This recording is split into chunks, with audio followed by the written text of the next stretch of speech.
તો 9 આતંકવાદી અડ્ડાઓ પર આ હુમલાના જે જાણકારી છે મળી છે 24 જેટલી મિસાઇલનો ઉપયોગ કરવામાં આવ્યો છે।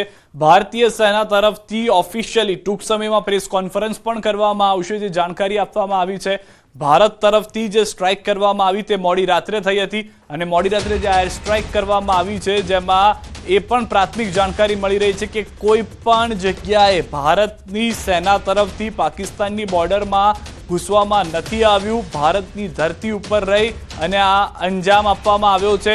આ હાલના દ્રશ્યો આપ જુઓ, લાઈવ દ્રશ્યો બતાવી રહ્યા છે। દિવાળી આવી ગઈ છે ભારતની અંદર કે જે એક દુઃખદ ઘટના 1500 દિવસ પહેલા ઘટી હતી તેનો બદલો જ્યારે લઈ લીધો છે તો કેટલી ખુશી જે છે તે જોવા મળી રહી છે કે આ બદલો લીધો છે। કાશ્મીરથી પણ દ્રશ્યો જોવા મળી રહ્યા છે। કાશ્મીરની અંદર આ જશ્નના દ્રશ્યો જોવા મળ્યા છે।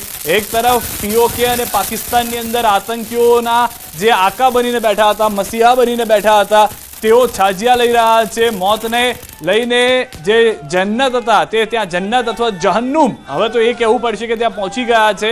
પરંતુ બીજી તરફ ભારતની અંદર ખુશીની એ લાગણી છે કારણ કે બદલો લેવામાં આવ્યો છે અને આતંકીઓના નાના મોટા આતંકીઓને નહીં, ટોપ કમાન્ડર્સને ખતમ કરીને બદલો લેવામાં આવ્યો હોવાની જાણકારી છે। પહેલગામ હુમલાનો આ ભારતે બદલો લીધો જેના લાઈવ દ્રશ્યો આપ જોઈ રહ્યા છો। જશ્ન સાથેના જશ્ન મનાવવામાં આવી રહ્યો છે। બીજી તરફ ભારત તરફથી પણ સેના જે છે તે હાલમાં તૈનાત જોવા મળી રહી છે।